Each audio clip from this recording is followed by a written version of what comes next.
La question, c'était donc pour ce matin, cinéma et poésie.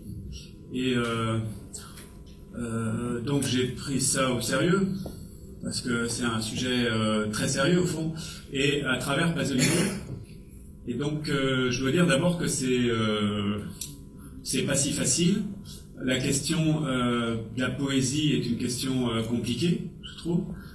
C'est-à-dire que c'est très facile de se dire que quelque chose est poétique, mais quand il s'agit de l'argumenter, disons, c'est là que ça devient plus compliqué.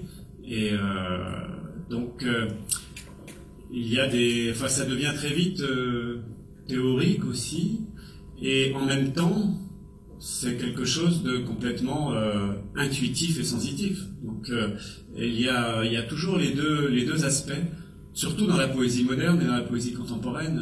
Il y a toujours cet aspect-là. Les poètes vivants, hein, les amis qui sont des poètes, c'est vrai qu'aujourd'hui ils sont plutôt moi les poètes que je connais, c'est plutôt des universitaires qui font des cours ou qui écrivent des livres extrêmement compliqués et en même temps qui écrivent des poèmes comme on a toujours écrit des poèmes, c'est-à-dire qui raconte quelque chose d'extrêmement intime.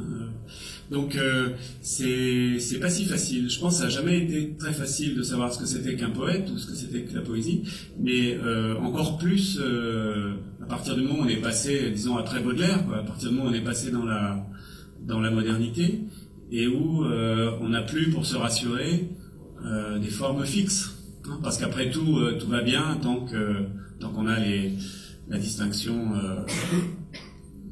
Si on a des vers, on est en poème. Si ça rime, il y a poème. Et puis si ça rime pas, on est en prose. Donc, à partir du moment où on n'a plus ça, ça devient des interrogations qui sont tout de suite sur l'ordre de la théorie. Et alors, donc déjà, moi j'ai abandonné les études littéraires il y a très très longtemps au fond. Donc je travaille sur le cinéma, mais donc je pourrais pas. Je suppose qu'il y a parmi vous des gens beaucoup plus compétents que moi sur ces questions pour savoir comment définir, quelles sont les définitions de la poésie au XXe siècle, par exemple, XXe, XXIe. Mais il se rajoute une couche de difficulté au fond, ou de complexité ou d'intérêt. C'est le cinéma. Si on pose la question de la poésie avec le cinéma, ça devient encore plus compliqué. Enfin, ça devient encore plus difficile à expliquer. Non pas difficile à ressentir, hein, d'une certaine manière. C'est pas si compliqué de se dire. On est tous capables de se dire. Ce sera même finalement une des réponses possibles de l'interrogation avec Pasolini, c'est que il y a une sorte d'immédiateté du spectateur. Le spectateur on est tous capables de se dire, de choisir, de se dire, tiens, ça c'est un film poétique. Ou alors j'ai ressenti ça, c'est un réalisateur poétique, où on ressent quelque chose qui n'est pas du même ordre que pour un autre film. Mais quand même, c'est un questionnement qui ne vient pas tout seul. Il faut vraiment se le poser un jour, il faut se demander un jour ce que ça veut dire, parce que ça n'a aucun caractère d'évidence. Et puis donc pour le cinéma, là encore, tout ce qu'on pourrait appliquer pour la littérature, parce que je vais le dire tout à l'heure, mais une des questions quand même importante, c'est qu'il s'agit d'une importation, et Pasolini est peut-être le principal, dans l'histoire des théories du cinéma, ou la pensée du cinéma, si on veut faire plus large, c'est peut-être quasiment le seul à avoir posé très frontalement, peut-être sans doute, évidemment parce qu'il était lui-même poète, d'avoir posé très frontalement la question. Et cette question de la différence entre la prose et la poésie au cinéma, c'est une importation totalement abusive, ou pour prendre un terme non négatif, enfin pour moi, complètement subversive. C'est-à-dire que tout d'un coup, ça ouvre un champ qu'on n'avait pas imaginé. Qu'est-ce que c'est qu'un film en prose et qu'est-ce que c'est qu'un film en poésie? Encore, quand on dit poétique, ah oui, je ressens quelque chose de poétique dans un film, donc intuitivement, on peut donner des réponses qui seraient pas les mêmes pour tout le monde, qui seraient pas évidentes si on commence à les mettre ensemble. Mais quand on commence à dire ce que ça implique, c'est que s'il y a des films poétiques, il y a donc des films prosaïques. Et là, d'une certaine manière, c'est plus compliqué, quoi. Pourquoi prosaïque? Vous voyez? Donc voilà, ça c'est une des questions intéressantes, c'est que ça recoupe le cinéma tout d'un coup avec une distinction qui a priori n'a pas été construite pour lui. Voilà. Bon, ça, c'est si vous voulez, c'est pour poser le problème. Le problème n'est pas du tout, n'a aucun caractère d'évidence, et il est intéressant pour cette raison-là. Voilà. Alors, Pasolini, c'est la personne, bien sûr, là aussi, il y a autre chose à expliquer avant de commencer, c'est que Pasolini, je vais pas vous raconter qui est Pasolini parce qu'il faudrait beaucoup plus de temps si on entrait beaucoup dans le détail, mais enfin, vous devez savoir tous que Pasolini est un cinéaste, mais que c'est aussi un poète, et c'est aussi plus généralement un homme de lettres. Donc Pasolini est un peu exceptionnel de ce point de vue-là. Je me rappelle avoir fait une petite entrée d'une sorte de dictionnaire dans un numéro spécial du magazine littéraire il y a des années, je ne sais plus quand, sur les cinéastes, dictionnaire des cinéastes, je crois, et il m'avait semblé, j'avais vérifié, il m'avait semblé que c'était vraiment quasiment le seul à être un cinéaste poète au plein sens du terme des deux côtés. C'est-à-dire que, cinéaste et cinéaste écrivain. Alors, il y a Cocteau, l'autre possibilité, l'autre cinéaste qui était vraiment un poète, c'est Cocteau. La différence avec Cocteau, c'est que Cocteau a fait des films d'auteur, on peut pas les appeler expérimental parce qu'expérimental, ça désigne un certain type de cinéma, mais ce sont des films d'expérimentation tout de même, qui sont pas tout à fait grand public, ou qui ont pu l'être un petit peu, mais pas tant que ça. Donc, disons, film d'auteur, très auteur, quoi. Et il en a fait quelques-uns. Il n'a pas passé sa vie, il n'est pas entré dans l'industrie du cinéma au point auquel est entré Pasolini. Il y aurait Duras, mais Duras a fait des films, mais pas non plus, elle n'est pas entrée dans l'industrie du cinéma. Pasolini est complètement entré dans l'industrie du cinéma. C'est-à-dire que c'est quelqu'un qui a résolument, on peut pas dire que ce n'est qu'un homme de lettres qui a fait quelques films, même plusieurs. C'est quelqu'un qui est complètement entré à 40 ans, pas très jeune. C'est à 40 ans alors qu'il avait déjà toute une vie et toute une bibliographie très importante. Il était déjà très célèbre et très reconnu pour ses livres. Il est devenu cinéaste de long métrage avec Akaton en 1961. Et à partir de là, jusqu'à sa mort en 75, sa mort prématurée puisqu'il a été assassiné, entre 61 et 75, il a fait des films sans interruption. Donc c'est quelqu'un qui est vraiment un cinéaste au plein sens du terme.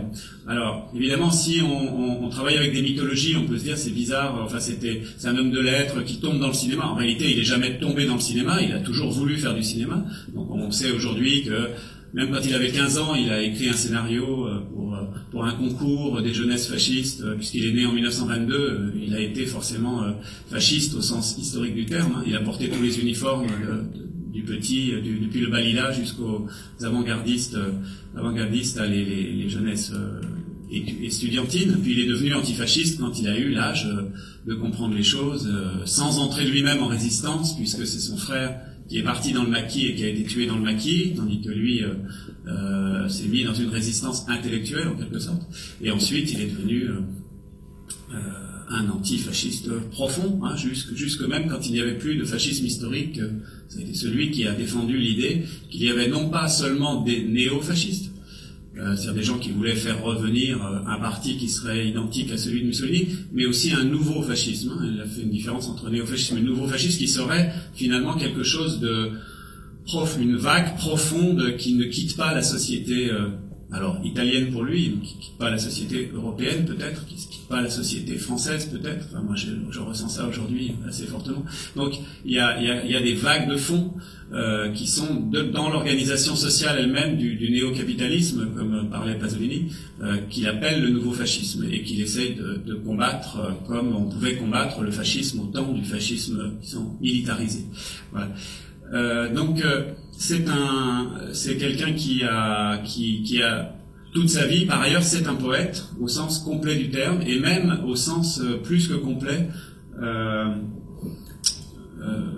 superlatif. C'est-à-dire que c'est un des grands, disons que c'est un des grands poètes de la deuxième partie du XXe siècle européen, si on veut le situer comme ça très objectivement dans les histoires générales, mais superlatif au sens où ça a été remarqué par d'autres, ça a été même remarqué par lui, même pris en considération par lui d'une certaine manière à plusieurs reprises dans sa poésie elle-même. C'est quelqu'un qui a rejoué la figure du poète, avec un grand P, vous voyez, c'est-à-dire, alors on peut trouver ça pathétique d'ailleurs, pathétique au bon sens du terme ou au mauvais sens du terme, un peu de pathos, mais il l'a joué volontairement, en quelque sorte, c'est-à-dire qu'il a pris cette place, et cette place, c'est ce qu'on appelle parfois son côté engagé, son côté civil. Il y a un terme en italien comme ça qui est difficilement traduisible en français, qu'on pourrait traduire par poète engagé, poeta civile, qui vient de très très loin dans la civilisation italienne. Bon, Pasolini est, comme dit son ami Moravia après sa mort, un poeta civile, c'est-à-dire un poète civil de citoyen. Enfin, c'est difficile à traduire, ça ne veut pas exactement dire citoyen, ni ça veut dire poète engagé en somme. Ce poète de la cité, quoi. Donc, il a joué ce rôle, et son rôle, disons, politique au sens large, c'est-à-dire prenant la parole dans des journaux à grande diffusion toute sa vie. Ça a commencé dans le Frioul quand il était jeune. Il a commencé à intervenir dans la presse. Il y a déjà des articles de jeunesse sur la pédagogie, par exemple. C'était un prof, lui aussi.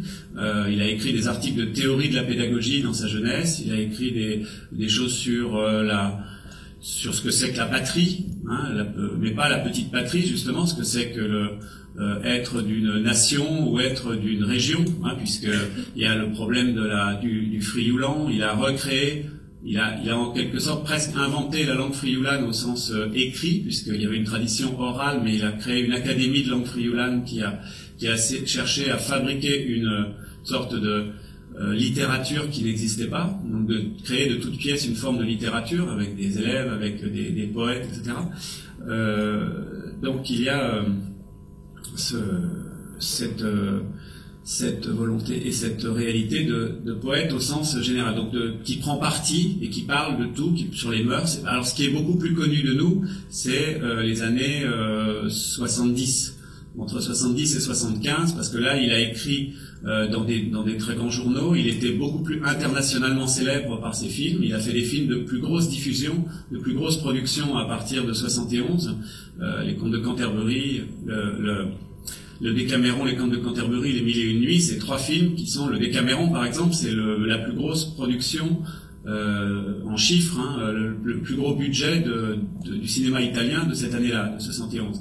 Et donc c'est des coproductions américaines, donc c'est des films en costume qui coûtent très cher. Donc ces trois films-là sont le font passer d'un niveau encore plus international qu'il n'était.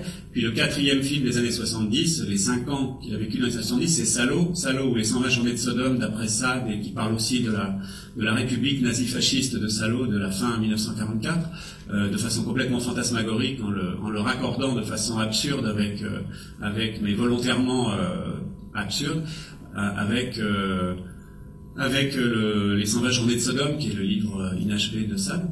Voilà. Donc, il est le poète parce qu'il n'a jamais arrêté d'écrire des poèmes, depuis son plus jeune âge jusqu'à sa mort. Et donc, il y a une production poétique qui est assez immense de Pasolini, et qui est typiquement poétique au sens profond du terme, c'est-à-dire profondément autobiographique, et parlant du monde. C'est ce paradoxe qui parle complètement du monde et de tout l'extérieur, en parlant de soi-même et par soi-même, c'est-à-dire la moindre petite parcelle de vécu, de sentiments, d'affects, de choses qui le touchent, de choses qu'il voit, de descriptions de ce qu'il y a autour de lui, dans un bus, dans une rue, etc. Et puis de ce qu'il pense, de ce que pensent les gens, des sentiments des gens. Voilà, c'est-à-dire que ça ne s'est jamais arrêté. Le rapport au monde de Pasolini est profondément celui d'un poète, c'est sûr. De là à dire qu'il n'est que poète et que poète, ça le définit entièrement, moi je n'ai jamais été d'accord avec ça, parce que c'est une façon de rendre les choses, d'absolutiser les choses qui ne me plaît pas, mais c'est vrai qu'il est profondément poète. Et il l'est donc en plus parce qu'il a joué un rôle au-delà de ça. Or, vous savez que les poètes de son époque et jusqu'à aujourd'hui, s'ils sont pleinement poètes comme ça, ils sont juste inconnus de la population. Vous le savez, les poètes sont inconnus de la population. C'est-à-dire que les ventes de livres de poésie sont extrêmement minimes, et les cercles sont très restreints. Ce sont des cercles de gens qui lisent des poèmes, qui connaissent les poèmes de leur époque, et c'est tout petit. Donc ça n'a pas de fonction sociale très grande, sauf dans les pays du Maghreb ou dans les pays orientaux, dans d'autres pays. Mais chez nous, c'est fini. Enfin, c'est fini. Ça fait longtemps que c'est comme ça. On n'a pas de... Voilà. On n'a pas de rapport social. Les gens n'apprennent pas par cœur des poèmes comme on en voit dans d'autres pays. Enfin, dans un peu plus en dehors de l'Europe, ça existe, mais chez nous, ça n'existe pas. En revanche, Pasolini, donc, a ce truc en plus qui est très curieux finalement, c'est qu'il a reconstitué, alors par toutes les formes d'expression possibles. On pourrait dire, si on veut dire du mal de Pasolini, on pourrait faire semblant de croire que c'est juste un phénomène, une bête médiatique, si vous voulez.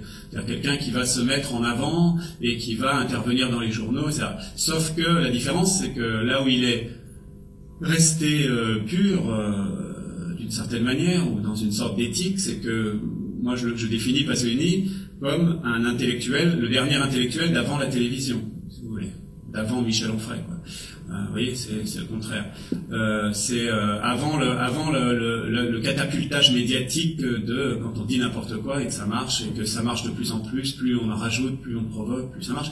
On dit que Pasolini est provocateur, mais c'est le contraire d'un provocateur. C'est pas du tout un provocateur. C'est bien sûr que c'est un provocateur, mais au sens vrai du terme, pas au sens des provocations d'aujourd'hui qu'on entend et qu'on lit partout très facilement. Il suffit d'ouvrir Internet pour en avoir des centaines de faux Pasolini. Mais en réalité, c'est pas des provocations fondamentales. Les provocations fondamentales, c'est celles qui rejoignent, sur le moindre petite chose d'actualité, qui rejoignent une question métaphysique, une question profonde, ou si elle n'est pas métaphysique, elle est profondément importante, comme Vecchiali. J'ai vu le film hier de Vecchiali, le dernier film de Vecchiali. C'est pas le meilleur de Vecchiali à mon avis, parce que j'adore Vecchiali par ailleurs, mais voilà, ça parle toujours de choses fondamentales. C'est pour ça que Pasolini avait adoré un film de Vecchiali qu'il avait vu, et il a rendu Vecchiali célèbre justement en 74 en découvrant ses films. Mais c'est toujours, voilà, hier c'était sur l'amour, quoi. Voilà, ça montre des gens et ça montre la douleur de l'amour, le bonheur de l'amour. On se quitte ou on se quitte pas, on est malheureux ou pas, on divorce ou pas, etc. Donc c'est des choses essentielles de la vie. Voilà, ça parle de choses essentielles. Donc Pasolini est comme ça, à la fois quelqu'un qui vit en poésie et et puis celui qui fabrique cette espèce de figure qui devient une figure, et c'est ce qui fait que Pasolini est considéré encore aujourd'hui. Et déjà à son époque, comme quelqu'un qui a une sorte de voix, une conscience de la nation, une voix de la nation. C'est pour ça que vous entendez toutes ces façons de le définir qui sont souvent assez frustes et assez rapides, quoi, sur il nous manque, qu'est-ce qu'il dirait aujourd'hui, etc. Moi, ce qui me fatigue beaucoup, mais parce que j'aime pas faire parler les morts, mais enfin, ça vient de ça. Ça vient du fait qu'il représente. Alors voilà pour la poésie. Voilà pourquoi Pasolini est bien dans cette histoire. Il a une place très privilégiée et il est donc complètement un des grands poètes du XXe siècle et par ailleurs un grand cinéaste. Et aucun des deux, il a fait une vie de poète et il a fait une vie de cinéaste. Donc je l'ai pas dit, mais en deux mots. Donc dès le début de sa vie, dès qu'il était adolescent, étudiant, il a pu voir les ciné-clubs qui miraculeusement existaient sous le fascisme. Donc il a pu voir toutes sortes de films à ce moment-là. Quand il est arrivé à Rome, il a essayé de travailler dans le cinéma. Et puis ce qu'il n'avait jamais mis en avant, mais qui est véridique, c'est qu'il a aussi été scénariste. C'est quelqu'un qui n'est pas arrivé au long métrage avec Akaton en son premier film de long métrage comme ça, sans avoir été assistant, sans jamais avoir été dans le cinéma, et comme quelqu'un qui ne saurait rien du cinéma, comme le dit la légende, ce qui est d'une certaine manière vrai. Quand on commence quelque chose, on l'a jamais fait avant, mais il était bien intégré dans le cinéma romain. Parce que ça faisait à peu près, depuis 1954, donc ça faisait 6 ans environ, que il gagnait sa vie par le cinéma. Plus que il a laissé tomber son poste d'enseignant quand il a commencé à avoir assez d'argent avec les livres qu'il faisait, qui lui rapportaient pas trop, mais un petit peu, et les scénarios. Donc j'ai calculé ça pour un catalogue en l'an 2000, et j'ai trouvé, en cherchant dans toutes les archives et tout ce qu'on sait aujourd'hui, depuis 2000, je crois pas qu'on ait retrouvé vraiment d'autres choses. à peu près 30 scénarios ou collaborations scénarios, ce qui est beaucoup, hein, entre 54 et 60. C'est énorme même. Donc c'est quelqu'un qui était très connu et qui avait un rôle très actif dans ce milieu de scénariste, même s'il était très particulier, ce rôle de ce milieu de scénariste italien qui est incroyablement riche. Il pouvait y avoir jusqu'à 7 ou 8 personnes qui travaillaient sur un film, il y avait beaucoup de gens qui étaient scénaristes, et il y a une tradition des scénaristes italiens qui est quand même très très importante et très riche dans l'histoire du cinéma. Donc, chez lui, ça va s'appeler, non pas du cinéma de poésie, mais ça va s'appeler du cinéma poétique. Vous voyez, donc pour s'y retrouver, c'est assez simple. Cinéma de poésie, c'est ce qu'on va essayer de définir de formes qui révolutionnent volontairement la forme, de films qui révolutionnent volontairement la forme habituelle, classique du cinéma, et tandis que le cinéma poétique, c'est lorsqu'on va ressentir le sentiment poétique, au contraire, dans une forme qui n'est pas directement provocatrice, dérangeante, et qui modifie l'habitude. Vous voyez ? Donc cinéma de poésie, cinéma poétique, et il est clair qu'en première analyse, après ça peut se compliquer parce qu'il peut essayer de faire du cinéma poétique de temps en temps, mais en première analyse, les films de Pasolini, il les considère, il les prend du côté du cinéma, ce qu'il appelle cinéma poétique. Enfin, pour lui, il fait du cinéma poétique, voire du cinéma prosaïque, mais pas du cinéma de poésie. Alors, pour essayer d'expliquer ce qui pourrait rassembler ces films, que par ailleurs il critique d'un point de vue, disons, politique. Il les critique d'un point de vue politique, en 65, en disant que ce sont des formalistes, ce sont des néo-formalistes. Voilà, donc il y a une critique un petit peu arriérée d'ailleurs. C'est le côté, Pasolini n'a jamais été stalinien, mais c'est le côté un peu, pas réaliste socialiste non plus, jamais, mais c'est le côté un peu ex-parti communiste, conception de la culture comme ça, et donc la fameuse condamnation du formalisme, celle qui a tué pas mal de gens en Union soviétique ou empêché de travailler les principaux avant-gardistes à partir des années des années 30. Quoi. Donc cette critique du formalisme, du néo-formalisme, elle vient de très loin et elle est un peu ancrée chez Pasolini quand même. Donc il critique le néo-formalisme de ces jeunes cinéastes qui révolutionnent les formes. Et mais il le considère comme de la poésie. Enfin, il le voit comme de la poésie aussi. Et donc il appelle ça cinéma de poésie. Alors, pour essayer de le définir d'un point de vue un peu précis,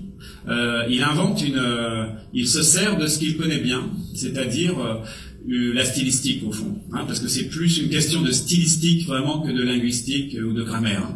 Mais même si ça s'explique avec la grammaire, c'est vraiment un problème de stylistique, c'est-à-dire la définition du discours indirect libre.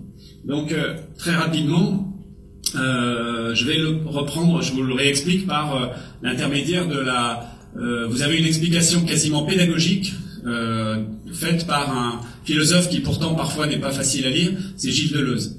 Donc vous avez dans l'image mouvement de Gilles Deleuze des pages là-dessus, et ce sont les plus claires. C'est celui qui a le mieux lu Pasolini, le cinéma de poésie selon Pasolini. C'est celui qui a bien compris les choses, à mon avis.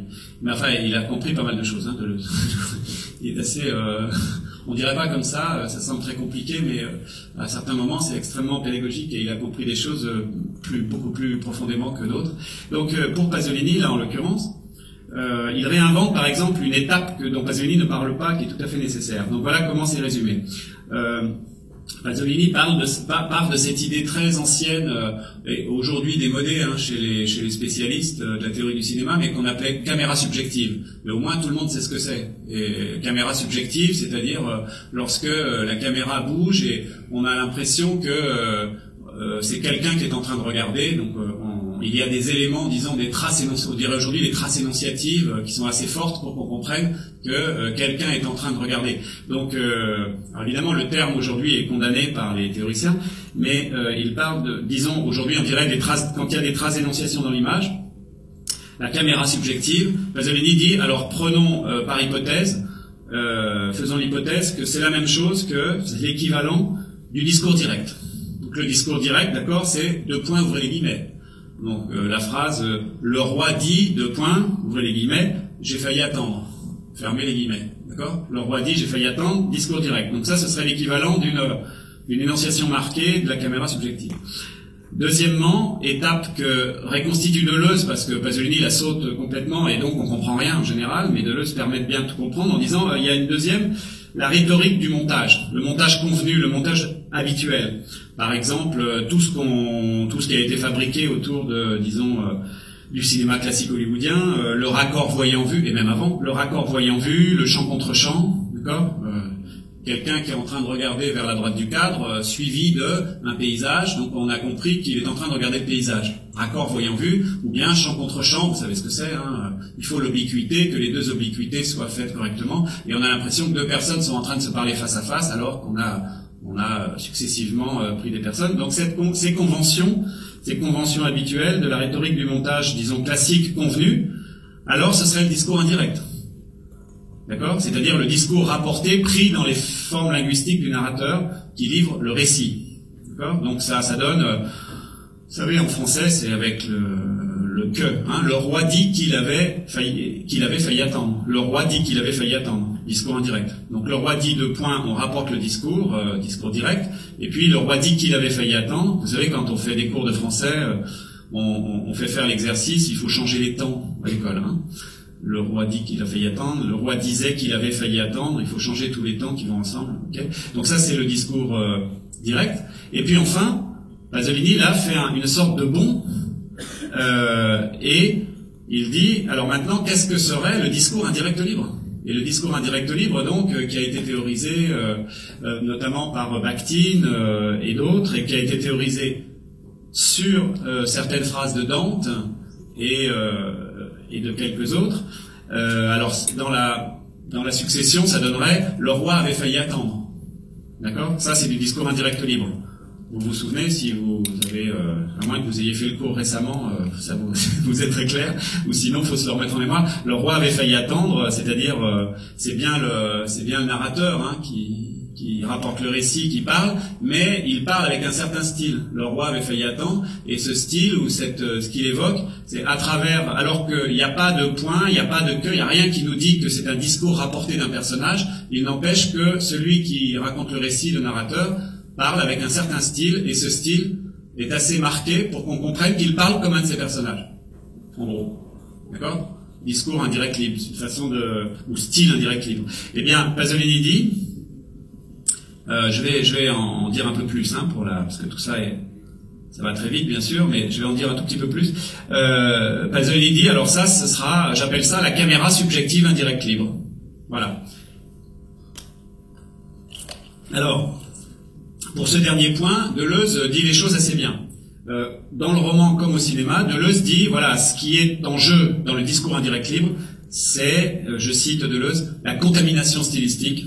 D'accord ? Contamination stylistique. Donc on retrouve là des théories de Eric Auerbach qui est très important pour Pasolini.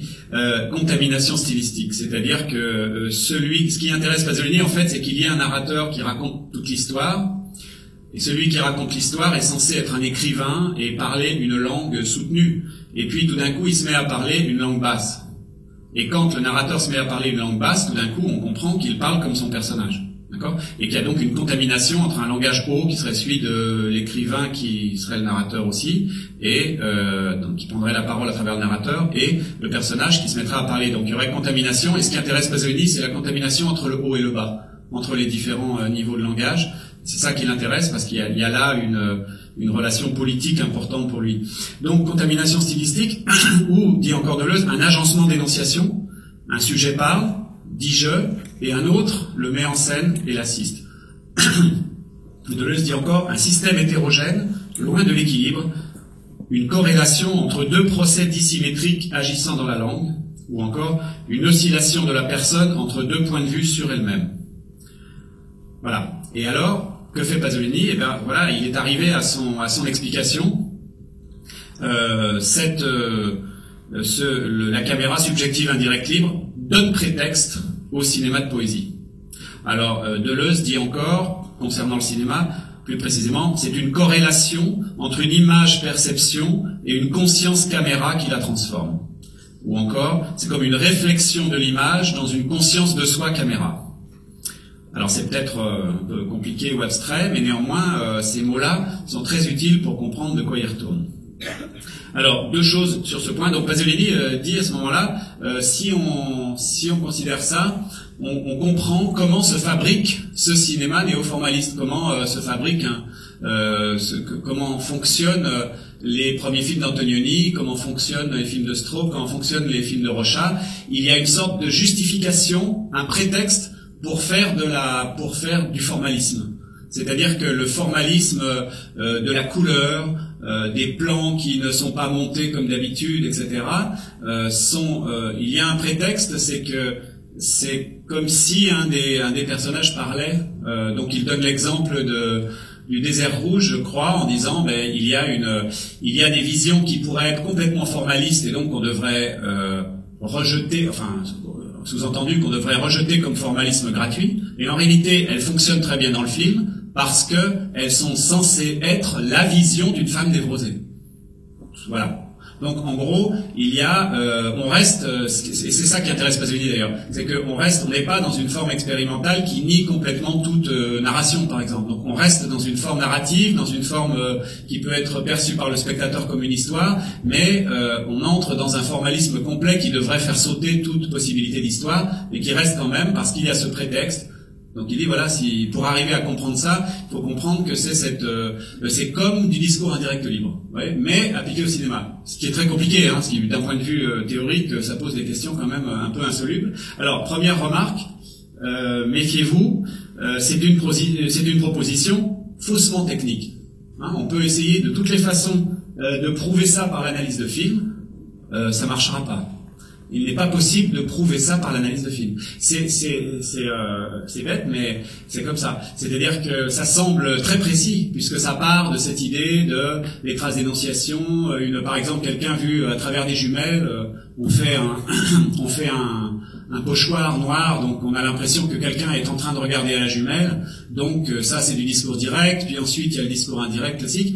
Mais non, après, le discours indirect libre, c'est pas possible de le saisir entre les doigts. On peut pas le prouver par une analyse de film. On peut pas dire sur ces trois plans-là, il y a du discours indirect libre, il y a de la caméra subjective indirect libre. C'est impossible. Vous voyez, vous pouvez montrer l'équivalent de ce que Deleuze dit, l'équivalent du discours direct. Hein, vous pouvez montrer qu'il y a un champ contre champ. Vous pouvez montrer qu'il y a des traces d'énonciation. Mais l'idée du discours indirect libre, c'est une idée abstraite. Ce n'est pas une idée qu'on peut prouver par l'analyse d'une succession de plans.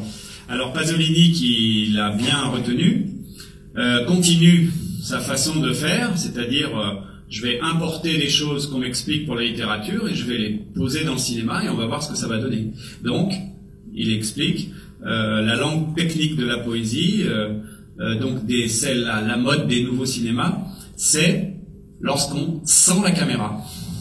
C'est une très belle expression, lorsqu'on sent la caméra. C'est-à-dire, alors après il donne des exemples, hein, sentir la caméra, par exemple, alors c'est bien parce que ça retombe sur des questions théoriques d'aujourd'hui. Par exemple, quand un plan dure trop longtemps. Okay, vous voyez, c'est une vieille question, et en même temps c'est une nouvelle question. C'est tout à fait une question d'aujourd'hui. C'est jusqu'à quand on peut faire durer un plan et que on ressente quand est-ce qu'un spectateur, ça dépend des époques, ça dépend des habitudes, des conventions et les habitudes des spectateurs, mais il y a un certain moment où le plan a l'air de durer. Et on n'est pas tous, on ne supporte pas tous la même durée. Selon les époques, c'est plus ou moins long, mais à un certain moment, il y a un plan qui devient obsédant parce que ça ne bouge pas. Et le plan. Alors aujourd'hui, je trouve qu'on est très habitué à des longs plans, donc il faut. On a presque explosé ça, quoi. On est capable, un cinéphile d'aujourd'hui est capable de supporter des plans où il se passe rien, où rien ne bouge pendant assez longtemps avant de se dire mais enfin qu'est-ce que je fais là, ou est-ce que le film est fini, vous voyez. Ça va très loin aujourd'hui, mais ça allait beaucoup moins loin en 1965, et donc déjà laisser un plan sans bouger où il ne se passe rien pendant une minute, c'est déjà énorme, quoi. Hein, voilà. Donc par exemple, ça c'est faire sentir la caméra, parce que tout d'un coup, au bout d'un moment, vous sortez de la diégèse, comme on dit, quoi. Vous sortez de l'univers dans lequel vous tient le film, et vous sortez aussi du pacte de croyance avec le récit, et tout d'un coup vous êtes remis dans la salle en vous disant bon, il y a quelqu'un qui a fait le film là et il fait un peu durer le plan, vous voyez, voilà. Ou alors sinon il donne d'autres exemples, des choses qui contreviennent aux habitudes et là on est d'ailleurs alors c'est une façon de dire assez simple, assez empirique, mais on est tout à fait dans une des toutes premières définitions de la poésie au cinéma, d'où Pasolini d'ailleurs tire son expression cinéma de poésie, et c'est chez Shklovsky. Shklovsky qui est Victor Shklovsky qui est un formaliste russe. Et je vous embêterai pas avec Shklovsky parce qu'il faut qu'on voit aussi un peu de poésie visuelle. Mais en 2 mots, Shklovsky, c'est celui qui a écrit un article qui s'appelle Cinéma de poésie. Cinéma de prose, cinéma de poésie, et ça se trouve dans Poetica Kino, c'est-à-dire le fameux très gros livre qui rassemble et qui a été traduit en français et réorganisé et traduit par François Albera chez Nathan autrefois. Donc il est disponible y compris en français. Poetica Kino, c'est l'ensemble des textes sur le cinéma des formalistes russes. Et Pasolini était très passionné par les formalistes russes, donc l'école ancienne des années 20 et 20-30. Et donc lui-même d'ailleurs a publié dans sa collection chez Garzanti de livres sur le cinéma. Il a publié les formalistes russes, il a publié Qu'est-ce que le cinéma de Bazin et un livre de Christian Metz et d'autres. Mais il a publié les formalistes russes et il revient assez fréquemment aux formalistes. Et donc il devait connaître Shklovsky, dont il parle d'ailleurs dans son roman Pétrole. Et Shklovsky déjà avait inventé cette idée cinéma de prose, cinéma de poésie, et c'était relativement simple, hein, c'est-à-dire qu'il y a 4 ou 5 façons de définir la poésie chez Shklovsky, mais elles reviennent toutes à peu près à la même idée, et en gros c'est l'écart par rapport à la norme, quoi. C'est-à-dire qu'il y a une norme instituée qui peut être considérée comme prosaïque, et il va y avoir des écarts par rapport à cette norme, et donc là on va ressentir des sentiments de poésie, des effets de poésie quand il y a écart par rapport à la norme de récit, de représentation habituelle. Voilà. Et donc quelque part sentir la caméra, c'est un peu ça. Voilà. Et puis enfin une dernière remarque générale et importante. Prose, poésie chez Pasolini, ça implique 2 séparations. J'ai déjà évoqué ça tout à l'heure. Donc, la première séparation, c'est cinéma de prose, cinéma de poésie. Donc là, avec sa boutade dans son entretien, c'est le cinéma de prose, c'est le cinéma classique, le plus répandu. On ne sent pas la caméra, donc tout est fait pour faire oublier que ça a été fabriqué, en somme. Donc vous voyez qu'on retombe sur un truc une conception relativement simple, hein, qui parfois est considérée comme la définition du classicisme. Donc, ou du classique, de la distinction classique moderne. Bon là, en l'occurrence, c'est pas ça qui est en jeu, mais ça revient un peu à cette pensée. Donc, on ne sent pas la caméra. Et cinéma de poésie, plus ou moins formaliste, on sent la caméra. Ça, c'est la première séparation. Cinéma de prose, cinéma de poésie, qui est quand même fondamentalement très curieuse. Vous voyez, donc Pasolini se débrouille pour trouver des arguments, mais il faut ces arguments parce que sinon, c'est ce que je disais au départ, hein, en préambule. Comment faire pour distinguer prose et poésie. La seconde séparation qu'il ne faut pas oublier et qui est très importante donc pour ne pas faire, disons, de contresens sur les films de Pasolini, c'est la distinction entre cinéma poétique. Donc de nouveau, ce serait les classiques. Chaplin, Dreyer, Mizoguchi sont cités par Pasolini comme cinéma poétique. Et donc, en gros, c'est lorsque dans des films émerge la poésie des choses. Et là, on tombe sur une autre problématique, c'est le poème, la poésie. Hein, c'est-à-dire la poésie dans la poésie et la poésie dans le monde. Et c'est là que Pasolini, c'est pour ça que je vous ai expliqué au départ qu'il y a cette relation à la fois de technique poétique et d'écriture de poèmes, mais aussi une relation complètement vitale et construite dans toute la vie de Pasolini d'expressivité par son propre corps, par sa propre personne et par sa propre personne publique. Donc la réactivation, ça je l'ai compris un jour en lisant un autre poète Zanzotto, qui avait très bien compris Pasolini, et qui dit voilà, il a réinventé le poète avec un grand P. Hein, c'est le seul dans notre nation quoi qui a cette qui remet en jeu cette vieille idée que le poète c'est celui qui va, comme pour nous Victor Hugo quoi, qui va diriger les foules, qui va avoir du sens dans la nation. Lamartine, je sais pas, vous voyez, on a des expériences anciennes chez nous pas très faciles à définir, hein, mais quand même on voit ce que ça veut dire. Ce serait beaucoup plus facile à comprendre dans des pays asiatiques, orientaux ou arabes.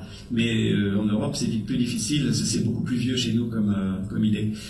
Et donc la poésie des choses, la poésie du monde, en quelque sorte, Et là, ça rejoint aussi, ça rejoindrait la question du cinéma. Il faudrait repasser par Bazin. Ça rejoint la question du cinéma qui, en lui-même, est capable d'enregistrer, donc est capable de faire sortir, s'il y a une poésie des choses. Hein, le poète est là pour la faire voir au fond, et le cinéaste est là pour l'enregistrer. Donc, il y a une façon de faire qui ferait émerger la poésie qui est extérieure. Et puis, deuxième, donc cinéma poétique, qui s'oppose en quelque sorte à cinéma de poésie, et les poésies ce seraient les modernes, Antonioni, Straub, Godard, Glaubert-Rochat, et leur poésie est déclarative, si on veut le dire négativement, parce qu'il y a une part négative dans la façon de voir de Pasolini, un peu forcée et formaliste. Voilà. Donc, au fond, le plus important, c'est le geste de séparation. De fait, il n'y a aucune raison logique d'importer une distinction a priori qui est complètement littéraire, prose-poésie, dans le cinéma, qui ne possède aucune tradition dans ce sens. Vous voyez ? Parce que quand même, la distinction prose-poésie, elle vient de très très très loin. On la remet en cause, on recherche des explications pour que les poèmes modernes qui ne soient pas distinguables immédiatement par une forme bien conventionnelle, on arrive à les comprendre, mais ça vient d'une très longue tradition. Alors que dans le cinéma, il n'y a pas de rime, il n'y a pas de quatrain, il n'y a pas d'octosyllabe, il n'y a pas de tradition. D'accord ? D'abord parce que le cinéma est né à la fin du XIXe siècle, mais aussi parce qu'il n'a jamais défini cette tradition-là. Il n'y a pas d'équivalent qui soit dans la tradition du cinéma, et donc le cinéma, a priori, est homogène dans son expression. Vous voyez, c'est comme cette remarque de Pasolini aussi, toujours dans ces questions-là, mais pas exactement sur la question poétique, mais sur la question du langage de la réalité. À un certain moment, il fait remarquer comment, et puis ça a été au fond, le fond de la question, enfin une façon empirique de parler de la question des années 70, cahier du cinéma tel quel, etc., quand on se posait ces questions-là sur la politique, qu'est-ce que la politique, qu'est-ce que c'est que le cinéma politique, ou faire politiquement du cinéma, ou faire du cinéma politique. Bon, Pasolini pose cette question. Le problème avec le cinéma, c'est qu'on peut pas une image vue par un bourgeois ou une image vue par un prolétaire, on peut pas la définir. Alors que dans la langue, oui. C'est ça la différence, c'est que Pasolini, quand il est romancier, s'intéresse à, enfin son maître absolu, son idéal du moi, c'est l'affreux pastis de la rue des Merles de Carlo Emilio Gadda. Son maître, c'est Gadda. Donc Gadda, c'est quelqu'un qui joue avec les niveaux de langage, avec une habileté extraordinaire, avec même les dialectes, avec tout ça. Et Pasolini joue sans cesse avec ça. Donc ces deux romans, Ragazzi di vita et Una vita violenta, ne font que ça. Il a mis des années à les écrire parce que ce sont vraiment des romans expérimentaux où il mêle des niveaux de langage, et donc il fait entendre la différence en classe sociale par la langue. Et c'est pour ça que Pasolini est un petit peu, pas fondamentalement, mais il est un petit peu gramscien. D'accord ? C'est quand même Gramsci c'est sa lecture, même si sa lecture de Gramsci n'est pas fondamentale, elle va pas très très loin, il n'empêche que c'est quelqu'un qui a lu Antonio Gramsci. Et Gramsci, c'est le Lénine de l'Occident, on l'appelle, c'est le penseur marxiste non mécaniste, le penseur marxiste qui, entre autres, pense la civilisation, le folklore, la culture et la grammaire. C'est un penseur de la grammaire. C'est-à-dire que la question sociale, la question de distinction sociale, de classe sociale, passe par la langue. Voilà. Dès que la phrase de Gramsci que Pasolini répète plusieurs fois, c'est, je sais plus si je la sais encore par cœur, mais dès qu'affleure la question de la langue, quelque chose se passe. Enfin, je sais plus. Il se passe. C'est qu'est en train de s'ouvrir d'autres problèmes. Voilà, ça doit être ça. Dès qu'affleure la question de la langue, dès qu'il est question de la question de la langue, il y a d'autres problèmes qui sont en jeu. Alors tout ça, c'est formidable, et c'est le fond de la pensée de Pasolini. Et quand il est en face du cinéma, il est bien obligé de se rendre compte que c'est une langue homogène de ce point de vue-là.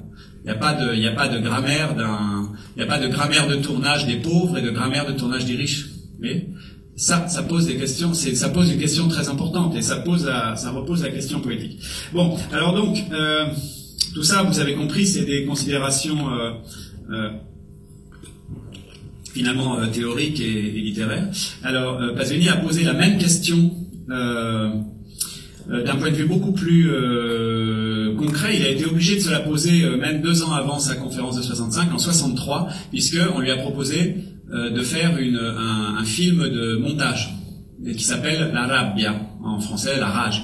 Et son expérience de la rage, pour moi, est extrêmement fascinante parce que précisément, ce qu'il fait, c'est qu'il essaye d'importer la différence prose-poésie dans le cinéma, et de la façon la plus empirique, pas du tout théorique. En l'occurrence, ce serait difficile de trouver du discours indirect libre, mais il choisit 2 voies. Et il a trouvé une solution par la bande-son. Donc, vous savez ce que c'est qu'un film de montage? Un film de montage, c'est quand on ne tourne pas soi-même les plans. Donc, on prend des plans déjà faits. Donc, on lui a proposé des actualités cinématographiques, ciné-journal, avec des kilomètres d'imbécilité, de choses avec des commentaires assez débiles, assez idéologiques, et c'est l'époque de la guerre froide. Et il résume toute une histoire, tout un pan de l'histoire qui est celui de la guerre froide des années 50, en 63, en prenant des extraits, et non seulement il choisit les extraits, mais il écrit des poèmes ou il écrit des textes en prose. Alors déjà, il écrit des poèmes, il écrit des textes en prose. Par exemple, le meilleur moment, le plus beau, c'est sur la mort de Marilyn Monroe, et il écrit un poème, un chant, en quelque sorte, sur Marilyn. Donc ça ne peut être que poétique, parce que il a écrit un poème, on l'entend comme tel. Et puis il écrit au contraire des textes prosaïques, d'intervention politique. On sent que c'est prosaïque. Donc, déjà, ça marche bêtement, simplement. On importe des textes qui sont soit poétiques, soit prosaïques, et on les fait lire. Mais après, il se rapproche du spécifique cinématographique en choisissant les voix, donc le grain de la voix. Donc il choisit les voix et il décide qu'il y aura une voce in poesia, voce in prosa, la voix en poésie et la voix en prose. Donc il prend 2 amis, et ces 2 amis sont un peintre et un écrivain. La voix en prose, c'est Renato Guttuso, qui est un peintre figuratif, mais d'une figuration assez torturée. Et donc, bizarrement, c'est l'homme de l'image qui est du côté de la prose. Et puis l'homme des lettres, c'est Giorgio Bassani, vous savez, celui qui a écrit tout le roman de Ferrare, Les lunettes d'or, Le jardin des Finzi Contini, qui ont été plusieurs fois mis au cinéma, mais c'est un immense écrivain qui était très ami avec Pasolini et qui a fait entrer Pasolini dans le cinéma. C'est lui qui lui a permis d'être scénariste et d'entrer dans le monde du cinéma. Et donc Bassani a une voix beaucoup plus douce, avec une certaine emphase, du côté plutôt de la danse, si vous voulez, et c'est la voix en poésie. Tandis que Renato Guttuso, c'est la voix de l'engagement, la voix véhémente, et ça c'est la voix de la prose. Voilà. Donc en alternant ces voix, il décide que c'est de la poésie ou de la prose qu'on reconnaît à la voix elle-même et au contenu. Et alors, c'est formidable parce que ça veut dire que le spectateur est mis en demeure de se dire, donc ceci est du cinéma poétique, donc ceci est du cinéma prosaïque, donc ceci est prosaïque et ceci est poétique. Et c'est extrêmement intéressant parce qu'au fond on voit bien qu'à chaque fois il faut tout remettre en cause. Pourquoi est-ce que Lollobrigida qui a peur de gens qui sont en train d'étriper les anguilles, pourquoi c'est très prosaïque, pourquoi Marilyn c'est très poétique, et à chaque fois on se repose la question.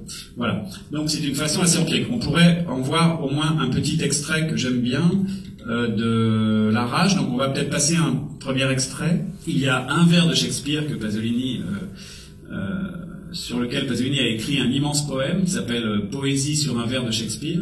Et ce vers de Shakespeare, justement, c'est celui qui dit I never will speak word. Je ne dirai plus un mot. Et en italien, ça donne ce que tu sais, tu le sais. Ce que tu ne sais pas, tu ne le sais pas. Donc cette poésie sur un vers de Shakespeare, imagine que le vers de Shakespeare est comme un oiseau et qu'il revient, et il y a une très très longue histoire autour de... Vous pouvez la lire dans 2 versions. Hein. Moi, je préfère la traduction qui se trouve dans Poésie 53-64 en Poésie Gallimard, plutôt que celle qui vient d'être traduite dans le recueil Poésie en forme de rose par René Tseccati. Je trouve que là, c'est sans commune mesure. La traduction de José Guidi est beaucoup plus fondamentale. Et c'est le fameux poème qui se termine par une adjuration. Vous savez, l'adjuration, c'est un mode de pensée et d'action de Pasolini qu'il a utilisé, par exemple, juste avant Salo, pour abjurer ces 3 films précédents. L'abjuration de la trilogie de la vie. L'abjuration, j'abjure mes 3 films parce qu'ils ont été rattrapés par la consommation des corps, la consommation presque pornographique en quelque sorte, par la libéralisation de la société. Donc ce que j'ai fait dans ces 3 films a été rattrapé, donc je ne me repens pas de les avoir faits, mais je les abjure. Pour dire maintenant je vais faire Salaud. Donc Pasolini passait à un autre stade avec Salaud et abjurait ses 3 films précédents, mais il l'avait déjà fait dans un poème pour abjurer les années 50. Et ce poème s'appelle, c'est en poésie en forme de rose, et ça s'appelle Poésie sur un vers de Shakespeare, et ça se termine par j'abjure ces 10 années ridicules. Mais ce qui m'intéresse là-dedans, c'est que le poème, le vers dont il parle et qu'il fait devenir un oiseau, qui l'emmène dans le ciel, etc. Donc c'est un très long poème extrêmement beau. C'est Toto, pardon, c'est Othello, pardon. C'est Iago, c'est Iago, donc Toto, vous allez voir pourquoi. C'est Toto, c'est-à-dire Iago, dans Othello, qui, à la toute fin de Othello, vous savez que Iago c'est le traître, hein, donc c'est celui qui a organisé toute la traîtrise et qui fait que Othello a fini par égorger Desdémone, et finalement, à la fin, à la toute fin de la pièce de Shakespeare, on découvre tout, donc on amène Iago comme prisonnier, et on lui dit, voilà, il a avoué, on va te faire parler, et là il dit, je ne dirai plus un mot. Voilà, c'est ça, le vers de Shakespeare, sur lequel Pasolini a écrit un immense poème de 30 pages. Je ne dirai plus un mot. Ce que tu sais, tu le sais, ce que tu ne sais pas, tu ne le sauras jamais. Et Pasolini dit, je refuse de ne jamais savoir ce que c'est que l'avenir, il n'y a pas que le passé, on ne peut pas vivre avec le passé, voilà, il y a toute une réflexion là-dessus, mais c'est sur la question du je ne parlerai plus. Et à ce moment-là, Othello prend un couteau et dit bon ben voilà, et il se tue et il embrasse Desdémone qu'il vient d'assassiner, il se tue lui-même et il tombe sur Desdémone et ça se termine comme ça. Et les autres disent à Iago on va te torturer, on arrivera bien à te faire parler, mais l'autre dit je ne dirai rien. Voilà. Alors je vais vous montrer un peu ça de façon beaucoup plus